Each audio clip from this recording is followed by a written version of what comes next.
Alors ce soir, je voudrais vous parler d'un sujet qui est une plaie pour beaucoup de chrétiens. Et comme le Seigneur veut nous guérir de toutes nos plaies et de tous nos problèmes, je pense qu'il sera bon d'étudier ça ce soir. Ce soir, je vais vous parler du découragement. Ça arrive à tout le monde d'être découragé. C'est peut-être pas normal par rapport à la norme du Seigneur, mais c'est humain, naturel par rapport à la nature humaine. Tant qu'on n'est pas encore arrivé à la pleine stature de Jésus, on passe par des moments de découragement et il ne faut surtout pas y rester. Il faut en sortir vite parce que l'ennemi en profite pour nous abattre et pour nous empêcher de faire le plan du Seigneur. Quand on est découragé, aplati, abattu, le Seigneur ne peut pas faire son œuvre en nous et par nous.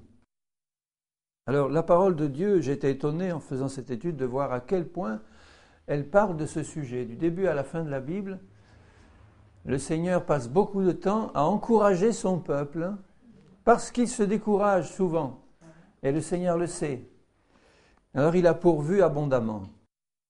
Le découragement, qu'est-ce que c'est d'abord? Si je peux donner une définition simple, le découragement, ça vient du mot cœur au départ.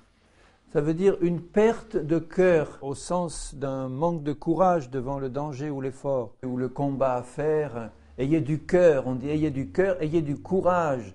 C'est-à-dire n'ayez pas la crainte, ni de l'effort à faire, ni du danger, ni même de certains types de souffrances. Le Seigneur nous demande de ne pas nous décourager dans les épreuves que nous pouvons rencontrer parce qu'il nous a promis qu'il y aurait beaucoup de tribulations et beaucoup d'épreuves et ça risque d'être des sujets de découragement si on ne sait pas exactement comment les prendre. Alors la première chose, c'est que le découragement, c'est une perte de courage. On avait du courage, on avait de la vaillance, on avançait la tête haute et tout à coup il se passe quelque chose qui nous fait perdre ce courage et l'on est découragé. Il y a toute une échelle de découragement. On peut avoir un petit découragement passager parce qu'il y a une difficulté qui se présente et puis on n'arrive pas du premier coup. Et puis ça peut aller jusqu'à un découragement profond, ça peut aller jusqu'à la dépression si ça va trop loin, ça peut aller jusqu'à toutes les...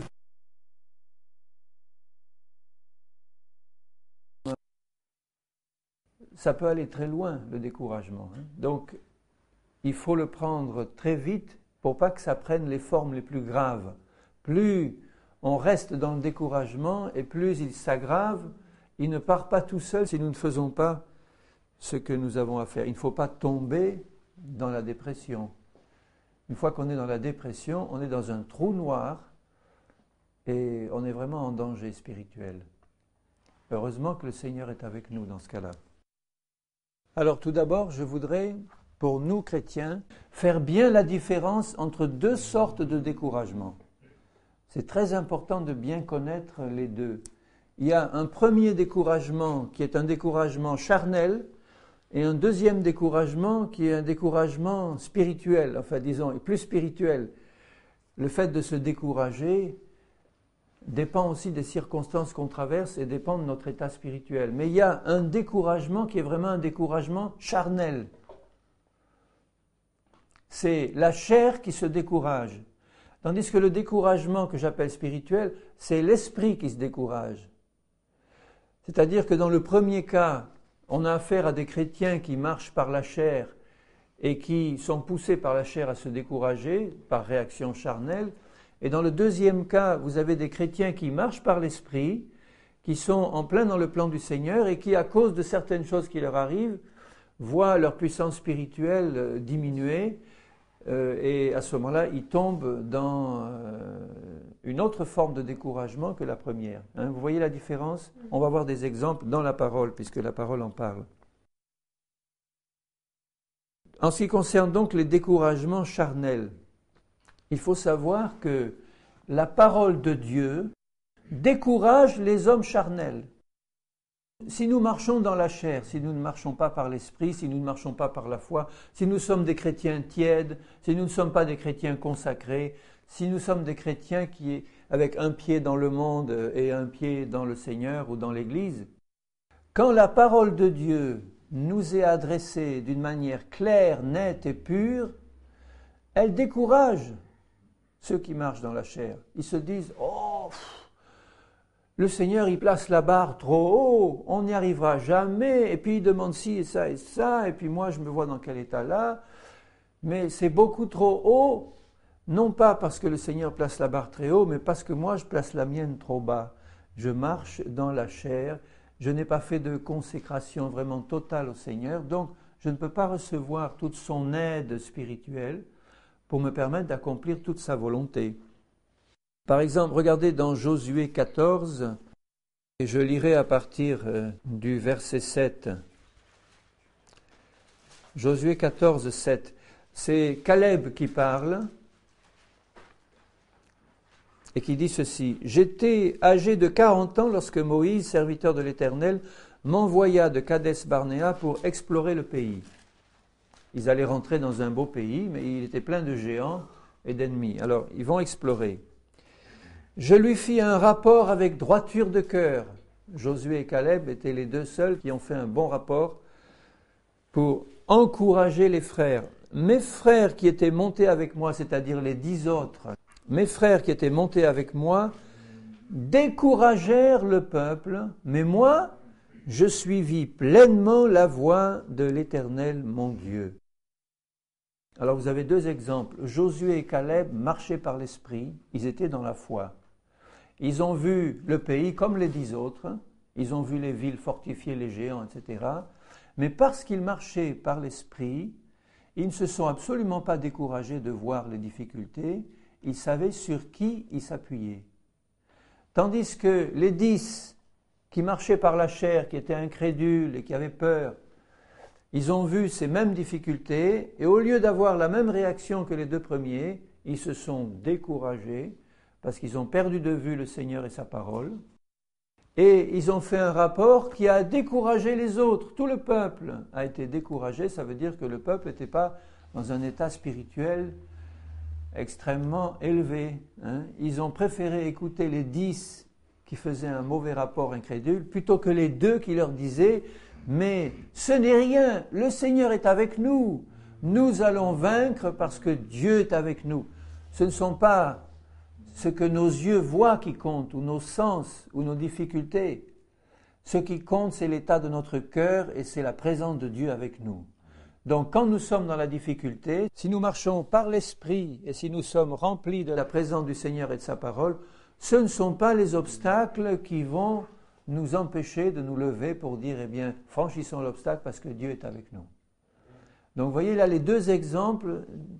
Il y a le premier, Josué et Caleb, qui marchaient par l'Esprit, et eux, ils ne se sont pas découragés. À un autre moment, Josué va se décourager, on verra un peu plus loin. Mais en tout cas, là, ils ont fait un plein rapport s'appuyant sur l'Éternel, ils n'ont pas été découragés. Les autres, qui n'avaient pas confiance en Dieu, qui se sont arrêtés aux choses qu'ils ont vues, et qui ne marchaient pas par l'Esprit du Seigneur, ils se sont découragés.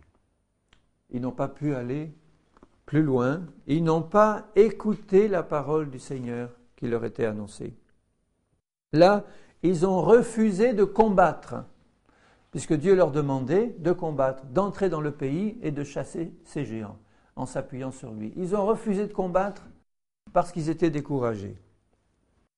Un autre exemple dans Jérémie 38, c'est lorsque Jérusalem est assiégée, la parole de Dieu était donnée par le prophète Jérémie pour dire à ceux qui étaient assiégés, rendez-vous aux Assyriens et vous ne serez pas détruits.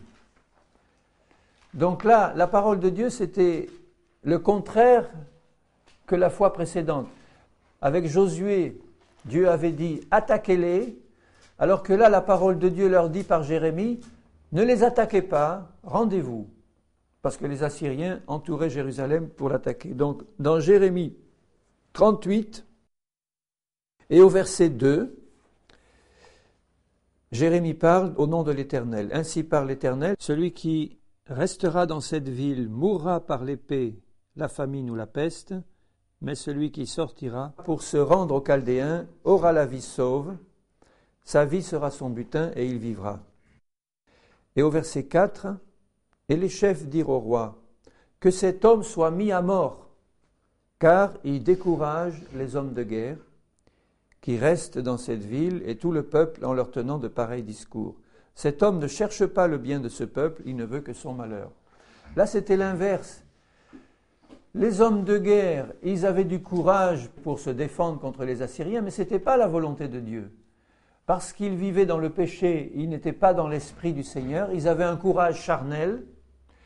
Les ennemis arrivaient pour détruire la ville, le prophète le savait, et Dieu, par la bouche du prophète, dit « Laissez tomber votre courage humain qui ne vous sert à rien, rendez-vous, sinon ils seront plus forts que vous, ils vont tout détruire. » Et eux, comme ils étaient dans la chair, ils disaient « Mais cet homme est en train de décourager le peuple, allons, eh bien, on va les attaquer, on sera plus fort qu'eux, il faut le mettre à mort. » Alors que c'était Dieu qui disait « Stop ».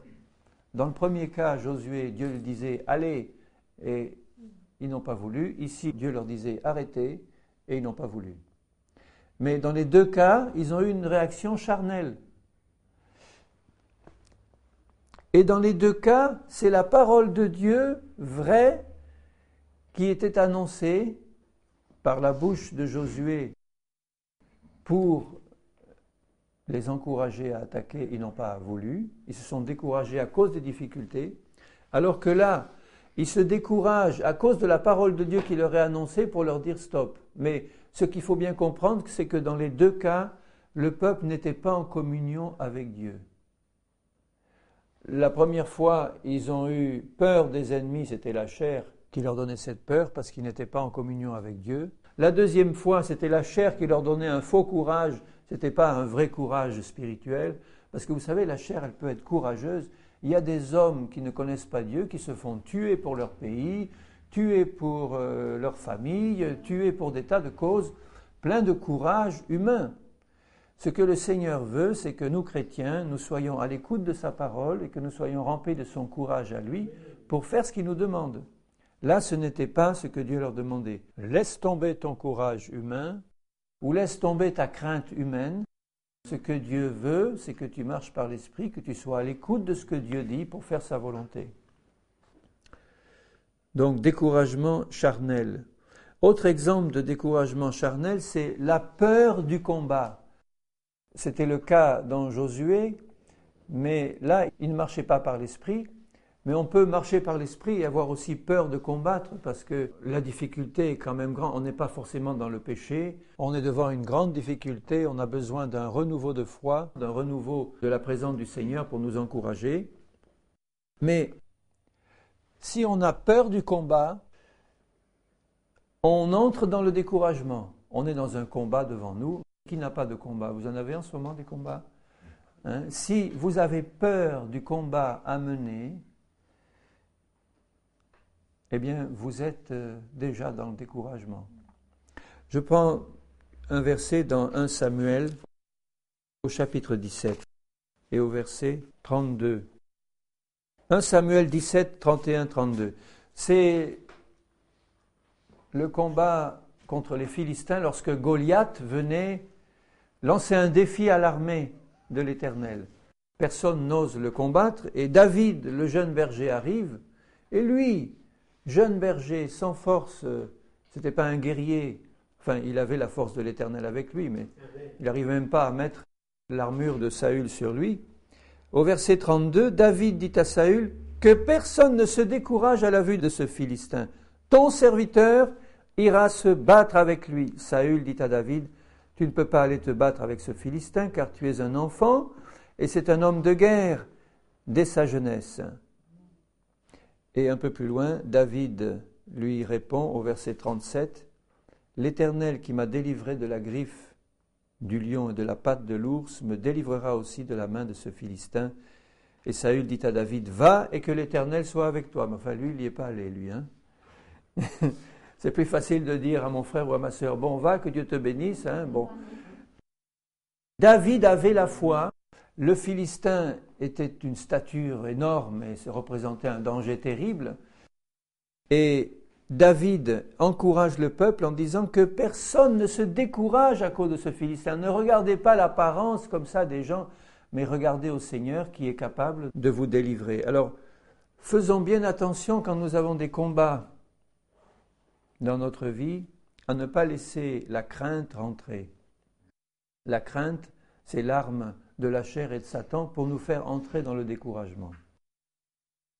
Dans Colossiens 3, 21, on voit que le découragement est aussi le fruit de l'irritation. Colossiens 3, 21. C'est important d'être en paix pour ne pas se décourager. Si on a l'âme troublée ou l'âme irritée par tout ce qui nous arrive, eh bien on laisse la porte ouverte au découragement. Et l'irritation, elle vient vite. Ici, c'est l'exhortation que Paul adresse au Père en disant, Colossiens 3, 21, « Père, n'irritez pas vos enfants de peur qu'ils ne se découragent. » Bon, il s'agit des enfants, mais ça peut aussi s'appliquer à des adultes. Si nous sommes soumis à trop d'irritation, eh bien, nous avons le risque de nous laisser aller au découragement. Ça vous est arrivé à tous, hein? Des irritations accumulées, une mauvaise nouvelle, quelque chose qui nous agace, qui nous irrite. On sent l'irritation monter.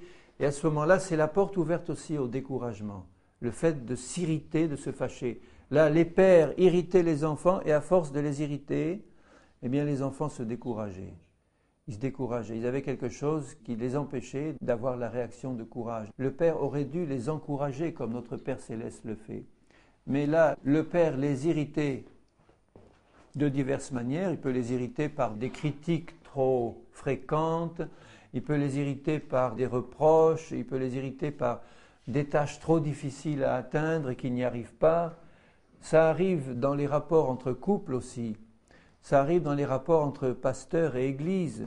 Si le pasteur se comporte de manière à faire toujours des reproches à son église, à lui donner des objectifs trop difficiles, à toujours taper dessus, l'irritation va grandir et puis le découragement aussi. Ce n'est pas la méthode spirituelle du Seigneur. Dans le livre des Juges, au chapitre 2 et au versets 14 et 15, la colère de l'Éternel s'enflamma contre Israël. Il les livra entre les mains de pillards qui les pillèrent.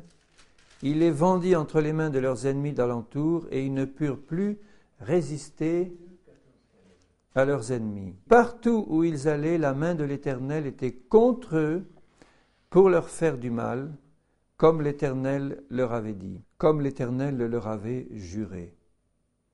Ils furent ainsi dans une grande détresse. Bon, c'était un profond découragement, quoi. En fait, ils avaient atteint les limites du découragement. Pourquoi ? Parce qu'ils vivaient dans le péché.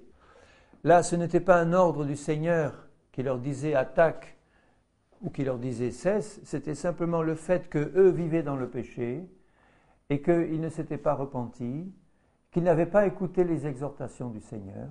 Et à cause de ça, Dieu leur envoyait des épreuves, des ennemis, des attaques de leurs ennemis qui les ont plongés dans le découragement et la détresse parce qu'il n'y avait pas moyen d'en sortir parce que c'était Dieu qui le voulait.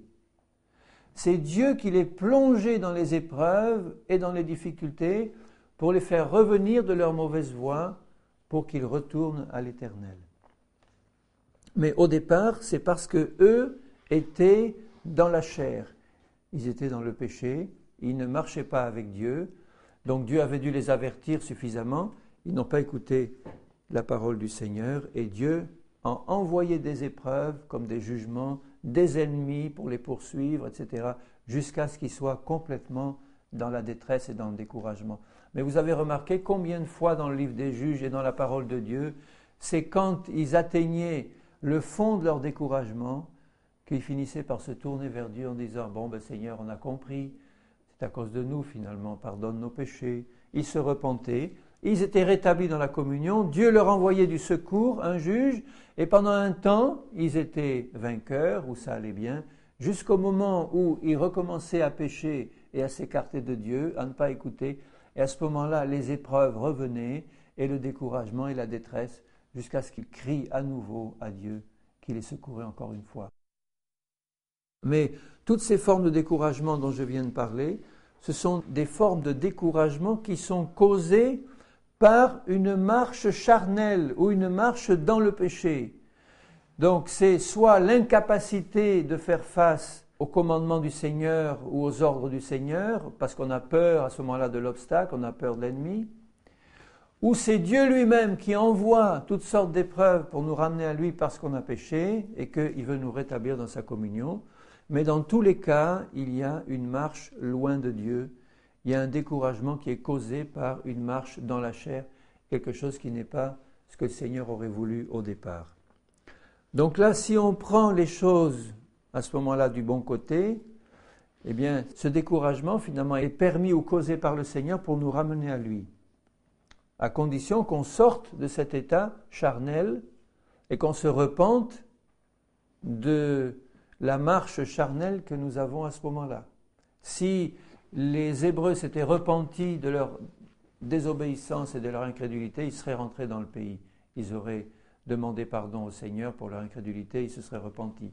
Si Saül, devant le géant Goliath, s'était repenti de son incrédulité, il aurait attaqué, il n'aurait pas eu peur. Si eux s'étaient repentis, ils se seraient retrouvés dans une position favorable devant Dieu et le courage serait revenu. Donc il faut faire attention quand le découragement vient. Il faut que nous demandions au Seigneur qu'il nous montre si ce découragement vient parce qu'on s'est coupé de la source de courage qui est le Seigneur, à cause de notre attitude incrédule ou charnelle, ou si c'est une autre cause. On va voir maintenant les découragements qui se produisent lorsque nous marchons par l'Esprit. Nous pouvons aussi être découragés. On marche par l'Esprit et puis on se trouve devant un obstacle qui nous paraît trop difficile et on est découragé. Josué 7, Josué qui pourtant était plein de courage quand il a fallu rentrer dans le pays, là se trouve devant un obstacle dans Josué 7 et au verset 5. Lorsqu'ils ont pris Jéricho, ils ont attaqué la petite ville d'Aï, plein de courage, ils ont été battus et ils se sont retrouvés battus et à ce moment-là, ils se découragent complètement. Les gens d'Aï leur tuèrent environ 36 hommes, je suis au verset 5. Ils les poursuivirent depuis la porte jusqu'à Shebarim et les battirent à la descente. Le peuple fut consterné et perdit courage. Josué déchira ses vêtements, se prosterna jusqu'au soir, le visage contre terre, devant l'âge de l'Éternel, lui et les anciens d'Israël. Ils se couvrirent la tête de poussière. Ah Seigneur, pourquoi tu fais passer? Voilà, c'est la déprime complète. Mais là, vous voyez que tout le peuple était en communion avec Dieu, sauf un, Akan, qui avait péché. Et à cause du péché d'un seul, la défaite est venue sur tout le peuple. Et à ce moment-là, tout le monde se décourage. Et pourtant, tout le monde marchait avec Dieu, sauf un. Là, ils étaient tous pleins d'ardeur. Ils ont vu la défaite, ils n'ont pas compris. Ils ont dit, mais Seigneur, nous sommes en communion avec toi. On a répondu à ton ordre, on a attaqué, on est bien. Et puis, on se fait battre. Qu'est-ce qui se passe? Découragement complet. Et c'est en recherchant le Seigneur dans la prière que Dieu leur montre qu'il y avait un interdit au milieu d'eux et que l'un d'entre eux, un seul, avait commis un vol, une désobéissance. À cause de ça, tout le peuple avait été dans la défaite. Donc vous voyez, ce n'est pas tout à fait la même situation que les cas précédents. Il peut arriver que nous soyons pleins de courage dans les combats que nous avons à mener, et puis la défaite se produit. Là, je parle par exemple d'une église qui est en train de prier, et puis la défaite se produit et on n'arrive pas à comprendre pourquoi. Il y a un interdit au milieu. Et parce qu'il y a un interdit au milieu, c'est l'ensemble du troupeau qui est dans la défaite et qui a besoin de chercher Dieu. C'est pourquoi l'apôtre Paul secoue tellement les Corinthiens pour leur dire « mais marchez droit ». Et puis si au milieu de vous, il y en a un qui ouvertement marche dans le péché, reprenez-le comme il faut, mais s'il ne veut pas se repentir, ôtez le méchant du milieu de vous. Faites attention. Il ne s'agit pas d'avoir une attitude trop rigide et puis dès qu'il y en a un qui fait une peccadille, allez, on le met à la porte, c'est pas ça. Mais il s'agit de ne pas permettre que dans nos propres vies et dans la vie de l'Église, il y ait des péchés qui restent, qui sont connus et qu'on supporte fort bien et qu'on ne veut pas régler devant Dieu par la repentance ou par l'élimination du groupe de l'Église de celui qui vit ouvertement dans le péché. S'il y a l'adultère au milieu de nous, s'il y a le vol au milieu de nous, s'il y a le mensonge caractérisé au milieu de nous, s'il y a toute forme de péché qui ne sont pas réglés, Il faut être vigilant, il faut que les conducteurs, les premiers, vérifient leur vie et vérifient la marche de l'Église et qu'ils règlent ça devant le Seigneur. Sinon la bénédiction se retirera de l'ensemble de l'Église. Même si apparemment le nombre continue à grandir, vous savez, il y a des églises qui continuent à grandir et à grandir en nombre, mais le chandelier est parti, l'onction n'y est plus, on ne voit plus la présence de Dieu, il n'y a plus la présence vivante du Seigneur. Ça ne sert à rien de grandir en nombre si on n'a pas le Seigneur présent au milieu de nous.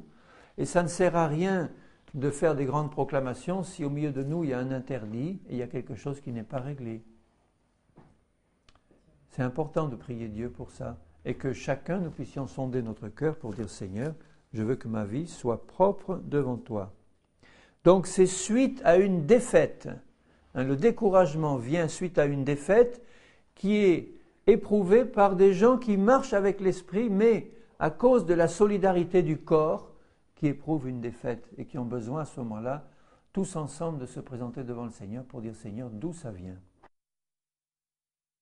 Autre forme de découragement, dans Esdras 4.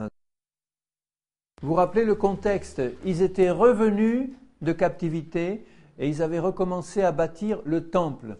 Avec Esdras, on rebâtit le temple et avec Néhémie, on rebâtit la muraille.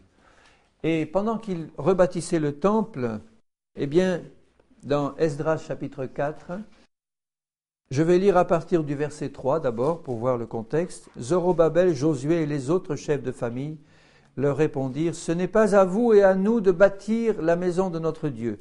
Nous la bâtirons nous seuls à l'Éternel, le Dieu d'Israël, comme nous l'a ordonné le roi Cyrus, roi de Perse. » C'était des faux chrétiens, si je peux dire, enfin des faux juifs, qui se disaient juifs mais qui ne l'étaient pas, qui ont vu que le temple était en train d'être rebâti, puis qui disaient aux vrais juifs spirituels qui étaient là, « Mettons-nous ensemble pour bâtir la maison de Dieu. » Et les autres ont senti venir le danger, ils ont dit « Non, on ne veut pas de vous, on la bâtira seul. » Mais les autres ont continué à les décourager de l'extérieur. Et ce qui s'est passé au verset 4, « Alors les gens du pays découragèrent le peuple de Juda, ils l'intimidèrent pour l'empêcher de bâtir, ils gagnèrent à prix d'argent des conseillers pour faire échouer son entreprise, il en fut ainsi pendant toute la vie de Cyrus. » Alors vous voyez, il faut faire attention, quand nous bâtissons, même si nous n'avons pas admis au milieu de nous ceux qui ne marchent pas avec Dieu, on va être soumis à des pressions extérieures terribles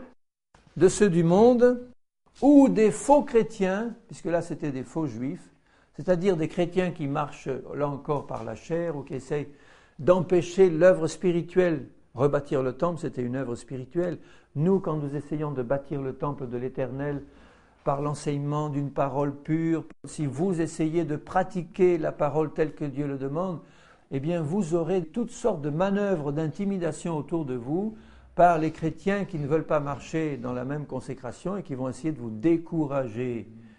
Ils vont même payer à prix d'or ou à prix d'argent des gens pour vous faire arrêter. Et ça arrive chez des chrétiens. Hein. Si tu fais ça, je te déshérite. Ou bien toutes sortes d'intimidations par l'argent ou par toutes sortes de moyens pour nous empêcher de bâtir le temple de Dieu. Et malheureusement, ils ont réussi. Ils avaient l'autorisation du roi de rebâtir, ils avaient les matériaux, ils avaient tout, ils avaient des gens disponibles. Et parce qu'ils ont été soumis à une pression constante de l'extérieur du monde, ou des faux chrétiens, des faux juifs, ils se sont arrêtés de bâtir. Ils n'ont pas résisté à la pression. Dans Hébreux 12, il y a une même idée qui est développée. Il dit au verset 1er, « Nous aussi, puisque nous sommes environnés d'une si grande nuée de témoins, des témoins qui ont marché par la foi, rejetons tout fardeau et le péché qui nous enveloppe si facilement et courons avec persévérance dans la carrière qui nous est ouverte, ayant les regards sur Jésus, le chef et le consommateur de la foi. » C'est la même idée qui est développée. Il nous dit que quand nous allons marcher par la foi, nous allons être soumis à toutes sortes de découragements par l'extérieur. Nos ennemis humains et nos ennemis spirituels, Satan et ses démons. Et il nous dit, ayez les regards sur Jésus qui a souffert la croix, méprisé l'ignominie, s'est assis à la droite du trône de Dieu. Considérez en effet celui qui a supporté contre sa personne une telle opposition de la part des pécheurs, afin que vous ne vous lassiez pas l'âme découragée. Vous n'avez pas encore résisté jusqu'au sang en luttant contre le péché. Donc là, il nous demande de garder les yeux sur Jésus, qui a subi de la part des pécheurs une opposition épouvantable et qui ne s'est pas lassé, l'âme découragée, pour faire ce que le Père lui avait demandé de faire. Jésus a ressenti des angoisses à Gethsémani, il a pleuré, il a eu un profond découragement aussi, le Seigneur. Il a senti une profonde solitude quand il était dans le jardin de Gethsémani, en regardant cette ville de Jérusalem qu'il venait pour sauver, et qu'il voit l'état spirituel de cette ville qui le rejette. Il a senti une grande solitude. Et il ne s'est pas lassé, l'âme découragée. Il a quand même accepté d'aller jusqu'au bout, jusqu'à la croix. Il a méprisé l'ignominie, il a endurci son front.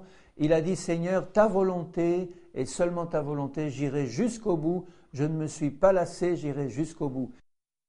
Et il nous dit, faites comme ça. Vous subirez de la part des pécheurs une opposition, et le pécheur numéro 1, c'est Satan, bien entendu. Vous subirez une opposition constante, une opposition spirituelle, une opposition matérielle de tous les domaines. Si nous gardons les yeux fixés sur Jésus, nous passerons au travers de cette opposition, même si à certains moments, comme Jésus à Gethsémani ou ailleurs, nous sommes profondément attristés et même découragés. Nous aurons du Seigneur la force d'accomplir la volonté de Dieu en serrant les dents, en allant jusqu'au bout. Comme a fait notre Maître, même s'il avait le cœur triste et s'il a ressenti les angoisses, eh bien, il a accepté quand même, et Dieu l'a fortifié, d'aller jusqu'au bout de sa mission. Dans 2 Corinthiens 12, il y a une autre forme de découragement. 2 Corinthiens 12, 8. Paul était soumis à des attaques constantes d'un démon. Il parle d'un ange de Satan, au verset 7, que Dieu avait mis à côté de lui pour le souffleter et l'empêcher de s'enorgueillir parce qu'il avait eu beaucoup de révélations. Donc Dieu avait mis un ange de Satan pour le souffleter. Et ce n'était pas une maladie, c'était des épreuves, des persécutions, des tribulations, des mises en prison, des flagellations, des lapidations. 3 fois j'ai prié le Seigneur de l'éloigner de moi, cet ange de Satan. Et le Seigneur m'a dit, ma grâce te suffit, car ma puissance s'accomplit dans la faiblesse. Je me glorifierai donc bien plus volontiers de mes faiblesses, afin que la puissance de Christ repose sur moi. C'est pourquoi je me plais dans les faiblesses, dans les outrages, dans les calamités, dans les persécutions, dans les détresses, pour Christ, car quand je suis faible, c'est alors que je suis fort. Quand il parle là de calamité, d'outrage, de faiblesse, de détresse, il parle aussi de découragement, puisqu'à un certain moment, il dit que l'épreuve était tellement grande qu'il désespérait même de garder la vie. Ses yeux étaient sur le Seigneur en disant « Seigneur, j'ai même plus l'espoir de vivre. Les difficultés sont tellement grandes, les épreuves sont tellement fortes que maintenant, je pense que c'est la fin. » Vous voyez. Il était dans un découragement complet, mais pas un découragement charnel. Il était dans une faiblesse extrême, dans une grande détresse, dans une faiblesse totale, pour que la puissance de Dieu s'accomplisse dans sa faiblesse. Vous voyez qu'il y a une grande différence entre un découragement charnel où on est là parce qu'on refuse d'obéir au Seigneur et qu'on refuse d'affronter le combat qu'il nous demande d'affronter. On est timoré, on est timide, on ne veut pas marcher vraiment par la foi. Et on se décourage parce que Dieu nous demande d'y aller. Ça, c'est le découragement charnel. Et il y a une grande différence entre ce découragement-là et le découragement de Paul qui était rempli du Saint-Esprit, qui faisait tout ce que Dieu lui demandait de faire et qui était soumis à une telle opposition de la part des pécheurs, des faux chrétiens, des faux juifs, des juifs, de Satan, de cet ange de Satan qui était là à côté de lui, qu'à certains moments, il était là, il avait les bras complètement qui lui ont tombé. Il disait, Seigneur, maintenant je désespère même de garder la vie, mais je sais une chose, j'irai jusqu'au bout, Seigneur. J'irai jusqu'au bout, même si je meurs dans le combat, Seigneur, je vais remplir mon ministère. Vous voyez que ce n'est pas du tout le même découragement. Et il savait que dans cette faiblesse extrême, la puissance de Dieu pourrait se manifester. Alors que quand nous sommes dans un découragement charnel, ce n'est pas la puissance de Dieu qui se manifeste, c'est celle du malin, et c'est le jugement de Dieu sur nous, parce que nous ne faisons pas ce que nous avons à faire pour marcher droit et pour résister comme Dieu le veut. Alors que là, il faisait tout ce qu'il devait faire, mais malgré ça, l'opposition était tellement forte qu'il était complètement par terre, attendant la mort. Mais la puissance de Dieu se manifestait à ce moment-là dans sa vie. Vous avez vu la différence entre les deux? Donc, quand tu es dans un découragement profond, il faut que tu saches vraiment si c'est parce que tu as marché par la chair et que tu ne veux pas faire ce que Dieu te demande de faire. Alors là, tu es découragé parce que c'est trop pour toi. Ou alors, tu as sondé ton cœur, tu as fait tout ce qu'il fallait faire, tu marches fidèlement avec Dieu, tu obéis au Seigneur, et à cause de ça, parce que tu es rempli du Saint-Esprit et que tu fais l'œuvre du Seigneur, tu es soumis à des attaques des hommes et de Satan telles que tu es complètement par terre en te demandant si la seconde d'après tu vas continuer à vivre. Mais tu sais dans ton cœur que tu n'as rien à te reprocher devant Dieu, tu es simplement soumis à une attaque de Satan qui veut te faire couler. Dans le premier cas, tu dois te repentir et revenir à Dieu pour demander pardon pour ta réaction qui n'est pas une réaction de consécration. Dans le deuxième cas, tu fais comme Paul, tu dis Seigneur, maintenant, je n'ai que toi, je ne peux rien faire d'autre, je suis tellement abattu que je ne peux même pas à la limite élever une prière. Je suis là et mes yeux sont sur toi. Si tu veux la mort pour moi, eh bien, c'est la mort, c'est-à-dire la persécution, la tête tranchée. Ce n'est pas la même chose que si tu es découragé de manière charnelle, parce que tu ne veux pas faire ce que Dieu te demande de faire. Dans le deuxième cas, tu vas avoir la puissance de Dieu se manifester dans ta vie parce que ton découragement n'était pas causé par ta désobéissance, il était causé par l'opposition de l'ennemi simplement. Et il arrive même à dire « Je me plais dans les détresses pour Christ ». Il ne parlait pas de maladie, alors ne confondez pas. Si vous êtes affligé par une maladie qui vous met complètement à plat et qui cause une dépression, ça, ce n'est pas spirituel. Tu ne peux pas dire à ce moment-là, je me plais dans ma détresse pour Christ. Là, ça fait un peu comme dans certaines religions où on offre sa souffrance au Seigneur pour le rachat du monde ou du voisin. Ce n'est pas du tout ça. Si tu es affligé par une maladie ou par une oppression démoniaque et que tu es dans un état de faiblesse extrême, tu as besoin qu'on prie pour toi, tu as besoin de te renouveler, comme on va le voir, dans toutes sortes de moyens que le Seigneur nous donne pour nous renouveler, mais ce n'est pas une détresse pour Christ.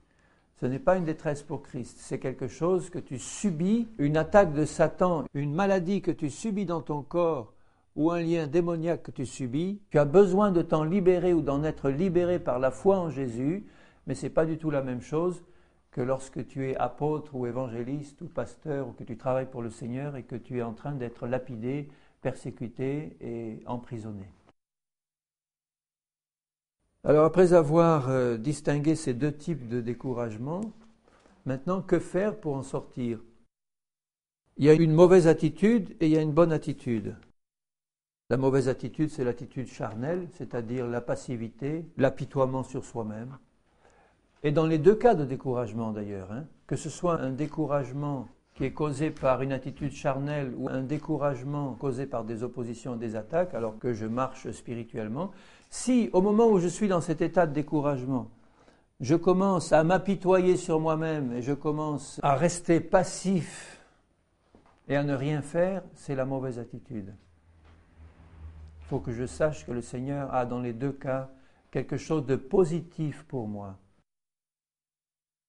J'ai recensé là, en faisant cette étude, plus de 30 bonnes raisons de ne pas se décourager que la parole de Dieu donne. Je ne vais pas les détailler, les 30, mais c'est pour vous dire, je les ai regroupés en quelques catégories, mais il y a au moins 30 sujets d'encouragement que le Seigneur nous donne dans sa parole pour que nous sortions de notre découragement.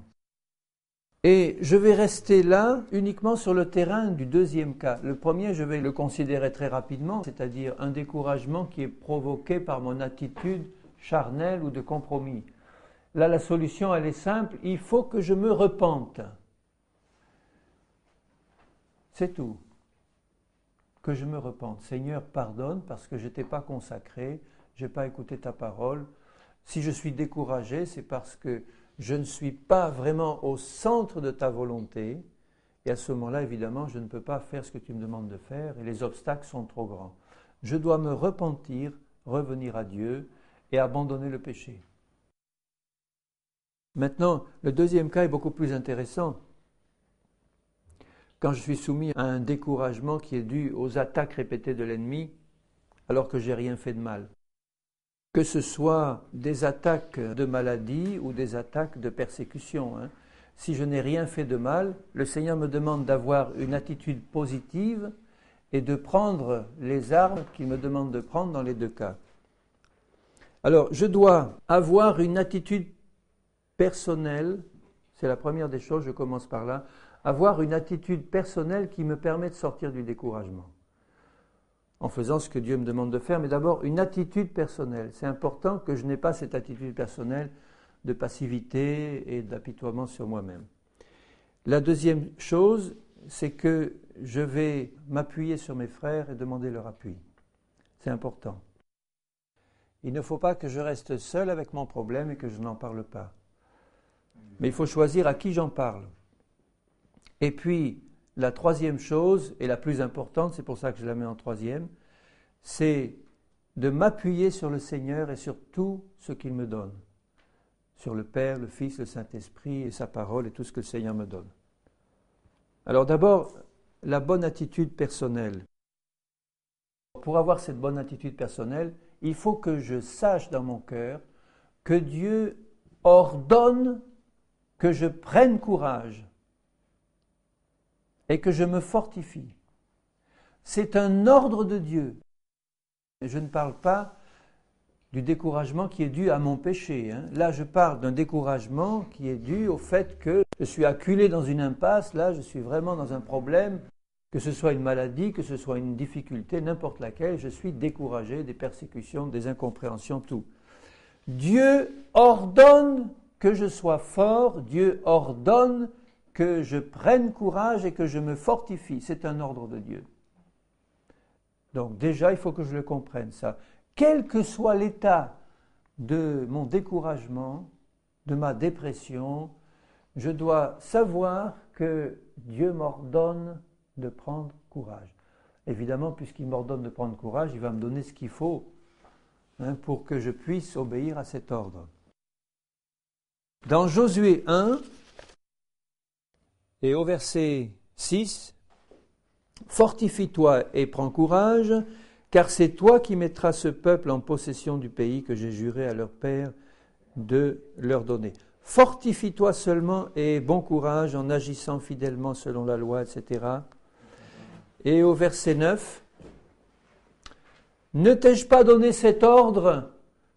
Fortifie-toi et prends courage. Ne t'effraie pas et ne t'épouvante pas, car l'Éternel ton Dieu est avec toi dans tout ce que tu entreprendras. » Bon, ça va de soi que Josué ne vivait pas dans le péché. Mais il se trouvait confronté à un obstacle qui était humainement infranchissable, la conquête de ce pays avec tous ces géants. Et l'ordre de Dieu, c'est de lui dire « Fortifie-toi et prends courage en t'appuyant sur l'Éternel, ton Dieu, et sur sa parole. » Dieu nous a donné une parole merveilleuse, pleine de promesses, qui sont toutes destinées à nous faire prendre courage en lui. Et c'est un ordre. Je n'ai pas le droit, bien-aimé, de rester dans le découragement, dans la dépression, dans ces choses-là. Je n'ai pas le droit devant Dieu. Peut-être qu'au fond de votre cœur, en entendant parler comme ça, vous vous dites, oui, il parle toujours, mais enfin, si tu étais à ma place, c'est la tentation de penser ça. Si tu étais à ma place, mais Dieu, lui, voit le fond de nos cœurs. Dieu voit très bien l'épreuve dans laquelle vous vous tenez.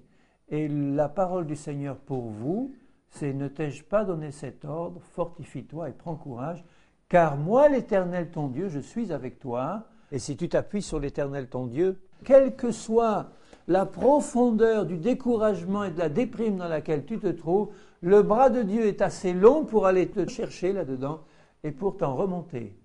Rappelez-vous, Jonas, au fond de son poisson, il ne pouvait pas avoir de plus grand sujet de découragement.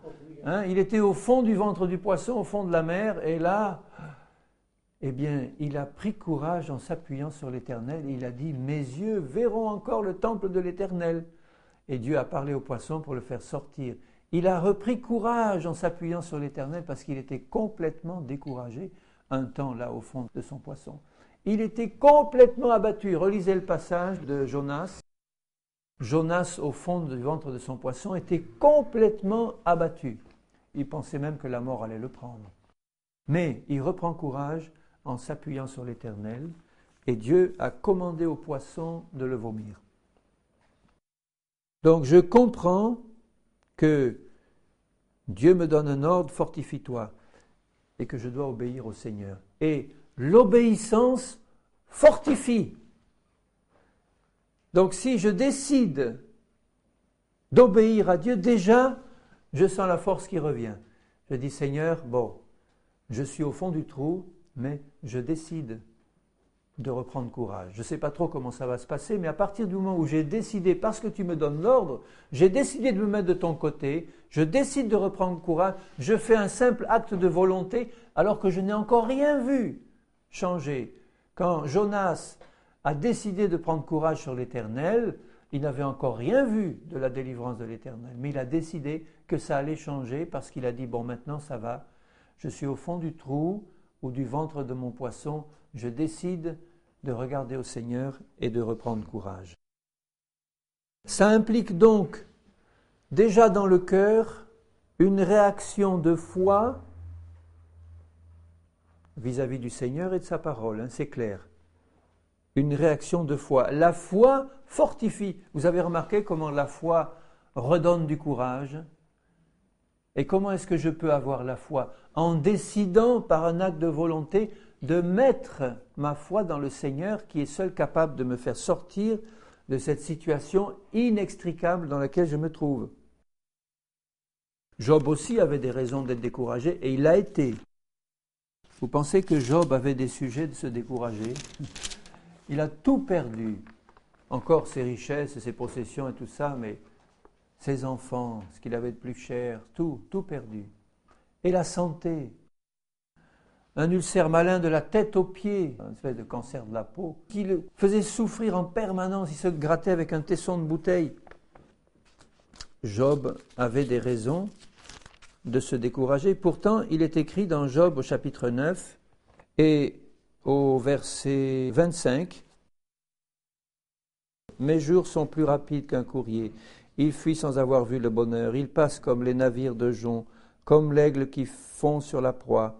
Si je dis, je veux oublier mes souffrances, laisser ma tristesse, reprendre courage, je suis effrayé de toutes mes douleurs. Je sais que tu ne me tiendras pas pour innocent, je serai jugé coupable. Pourquoi, etc. » Et il dit là, lorsque je veux oublier mes souffrances et reprendre courage, je suis effrayé à nouveau de mes douleurs. Bon, ça veut dire que quand le Seigneur nous demande de reprendre courage et qu'on fait cet acte de volonté comme il l'a fait là, ça ne veut pas dire que ça va forcément se régler du premier coup et que je vais pouvoir, parce que j'ai décidé, comme Job le dit, je veux oublier et je veux reprendre courage, que immédiatement son problème va s'arrêter. Mais Job avait au fond de son cœur le désir et la volonté de ne jamais perdre sa foi en Dieu. Ça, c'est important. Il perdait courage, mais il n'a pas perdu sa confiance en Dieu. Il dit même dans un autre passage, « Même si ma chair et mes os se consument, je sais que mes yeux verront Dieu. Je sais que mon Rédempteur est vivant. Mes yeux verront Dieu. » Et parce qu'il n'a pas perdu sa foi en Dieu, il avait perdu sa foi dans la guérison, ça c'est sûr, mais il n'avait pas perdu sa foi en Dieu. Il savait que Dieu ne pouvait pas être accusé de son problème. Dieu est intervenu pour le faire sortir et lui donner non seulement la guérison, mais le double de tout ce qu'il avait avant. Donc ne croyez pas que le fait de décider de reprendre courage va immédiatement forcément régler le problème d'un coup. Mais le fait de décider de reprendre courage, ça va montrer à Dieu que vous n'abandonnez pas la foi en lui, et en n'abandonnant pas la foi en lui, vous allez déclencher le secours et l'intervention de Dieu. Le problème devient grave le jour où vous abandonnez toute foi en Dieu. S'il n'y a plus de foi en Dieu, à ce moment-là, c'est la porte ouverte à ce que le problème arrive jusqu'à sa fin extrême. Jérémie aussi a été éprouvé. Jérémie, pendant 40 ans, a été prophète de Dieu, presque seul de son temps. Et pendant 40 ans, presque personne ne l'a écouté. Il a vu de ses yeux le pays aller à la dérive, la ville prise et détruite, et tous ses espoirs anéantis, toute la belle ville de Jérusalem et le temple tout détruit. Dans les Lamentations de Jérémie, au chapitre 3 et au verset 18, alors, si quelqu'un a souffert comme Jérémie et a pu trouver du courage et de la consolation, à ce moment-là, il y en a pour toi, mon frère et ma sœur, parce que Jérémie, c'est vraiment quelqu'un qui a souffert à l'extrême. Il dit au verset 18 du chapitre 3, « J'ai dit, ma force est perdue. Je n'ai plus d'espérance en l'Éternel. Quand je pense à ma détresse et à ma misère, à l'absinthe et au poison, quand mon âme s'en souvient, elle est abattue au-dedans de moi. » Voilà, tu vois, découragé, complètement. Ce n'était pas son péché qui le décourageait, c'était les épreuves qu'il avait, ce qu'il voyait, que rien de ce qu'il disait n'aboutissait. Rien, personne ne s'est vraiment repenti à part une petite poignée de fidèles qui étaient avec lui. Mon âme est abattue. Et alors, voyez comment il réagit. Voici ce que je veux repasser dans mon cœur et ce qui me donnera de l'espérance. Il vient de dire, j'ai plus d'espérance en l'Éternel. Eh bien, voici ce que je veux faire qui va me redonner de l'espérance. Les bontés de l'Éternel ne sont pas épuisées. Vous voyez, il relève la tête et il regarde le Seigneur et il repense à ses bontés. Et il se les remet dans le cœur. Ses compassions ne sont pas à leur terme. Elles se renouvellent chaque matin. Oh, que ta fidélité est grande. L'Éternel est mon partage, dit mon âme. C'est pourquoi je veux espérer en lui. Vous voyez, il fait un acte de volonté. Est-ce que tu le fais quand tu es au fond de ta déprime? Je veux espérer en l'Éternel. Voici ce que je veux repasser dans mon cœur qui me donnera de l'espérance. Il est au plus profond de son trou. En fait, il était vraiment dans la fosse. Il s'enfonçait dans la boue réelle, physique et spirituelle. Et il était là en disant, je veux repasser dans mon cœur quelque chose qui va me donner de l'espérance. Et ce qu'il repassait dans son cœur, c'était les bontés de l'Éternel. Et toute la suite montre que, au verset 55, j'ai invoqué ton nom, ô Éternel, du fond de la fosse, tu as entendu ma voix. Et au jour où je t'ai invoqué, tu t'es approché, tu as dit, ne crains pas, il a défendu la cause de mon âme et tu as racheté ma vie. C'est ce que Dieu fera pour toi, mon bien-aimé frère, ma bien-aimée sœur, si du fond de ta fosse, tu veux faire un acte de volonté pour tourner ton cœur vers Dieu et dire, voilà ce que je veux repasser dans mon cœur. Dieu est toujours vivant, Dieu est toujours le même, Dieu n'a pas changé et Dieu va m'accorder son secours, je ne sais pas comment, mais il va le faire parce qu'il est fidèle. Ça implique de la fermeté. Alors j'insiste bien là-dessus, cet acte de volonté de garder les yeux fixés sur le Seigneur et sa parole implique une attitude de cœur ferme.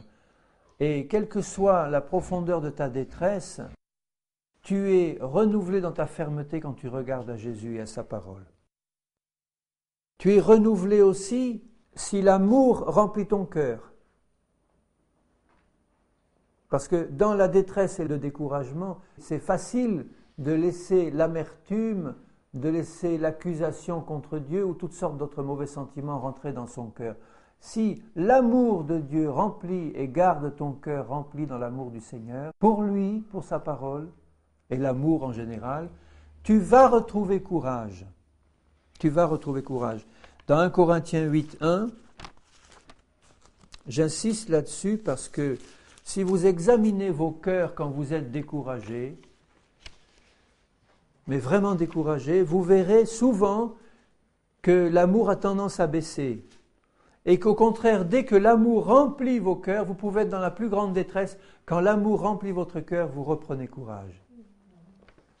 Dans 1 Corinthiens 8:1, la connaissance enfle, l'amour édifie. Vous savez ce que ça veut dire édifier? ça veut dire construire, ça veut dire reprendre force, édifier. Quand je m'édifie, je me fortifie, je reprends courage. L'amour édifie.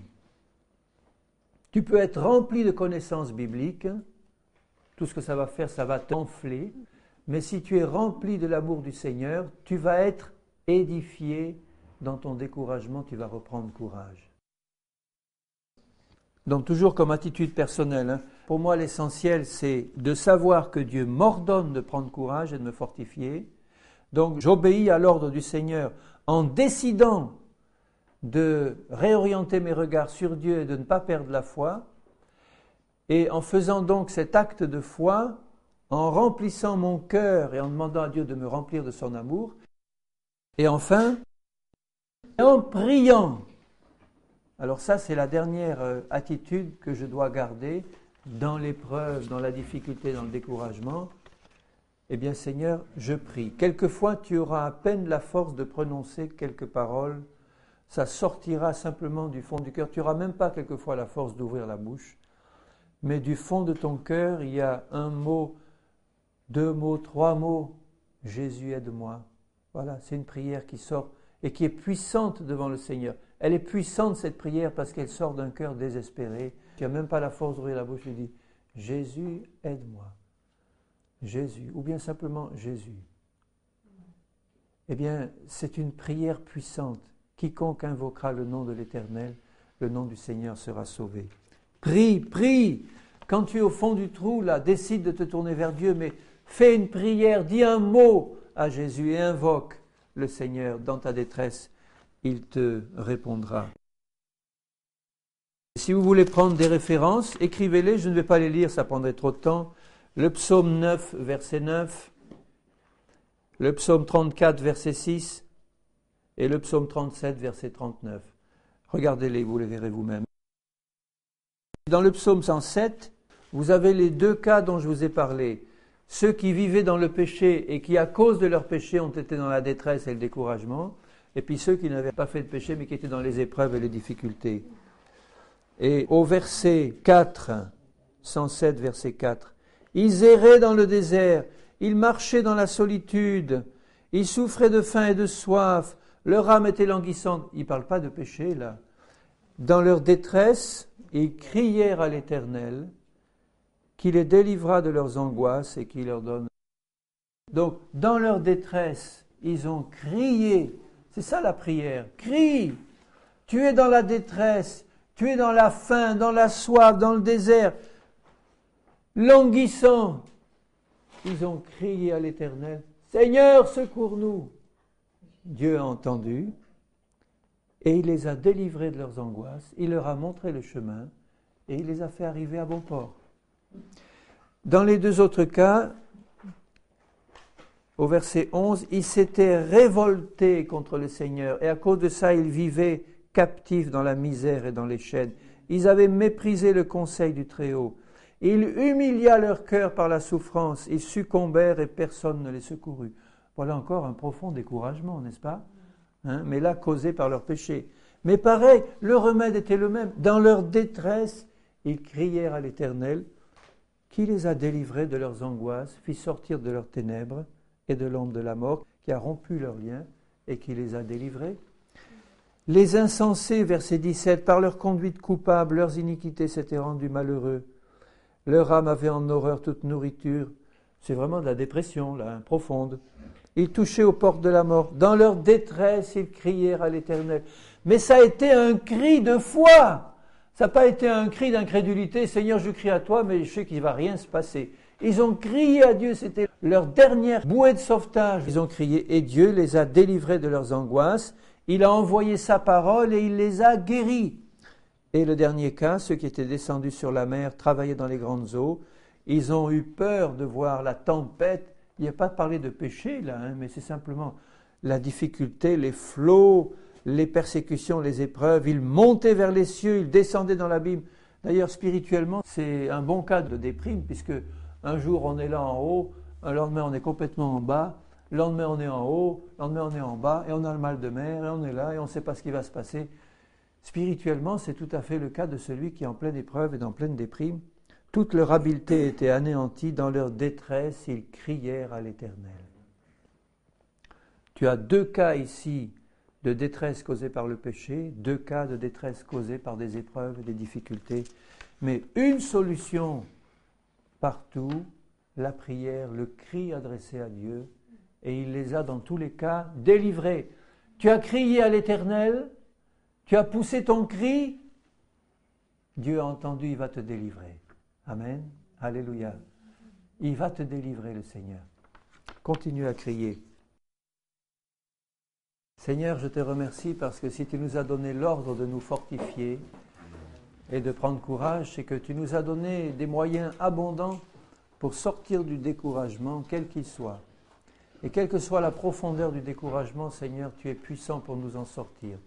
Aussi, je veux simplement te bénir, Seigneur, et te demander de nous aider dans les découragements que nous pouvons traverser, Seigneur, et de nous aider à voir clair d'abord pour comprendre la cause de ce découragement, Seigneur, si c'est parce que je mène une vie de compromis, ou bien parce que, Seigneur, je suis soumis à trop d'attaques et trop d'épreuves et j'ai besoin de ta force et des moyens que tu me donnes pour en sortir. Seigneur, je te remercie parce que tu es celui qui encourage toujours. Tu es celui qui fortifie, tu es celui qui édifie. Tu nous as donné vraiment, Seigneur, toutes les armes spirituelles puissantes pour pouvoir sortir de l'épreuve, du découragement et de la dépression, et même de l'angoisse et de l'abattement. Seigneur, je te bénis et je te loue, Seigneur. Si tu permets ces choses, c'est que tu veux d'abord nous montrer où nous en sommes et ensuite nous aider à en sortir en vainqueur pour pouvoir te glorifier. Fais-le pour mes bien-aimés, mes frères et sœurs qui sont là, qui écoutent cette parole, Seigneur. Je te prie vraiment que tu nous fasses tous sortir du découragement et tu nous fasses rentrer dans ta victoire, dans le courage que tu donnes, Seigneur, et dans ces combats que nous menons, que nous puissions nous appuyer sur toi pour remporter la victoire. Au nom de Jésus, je te le demande, mon Père, et je t'en remercie. Amen.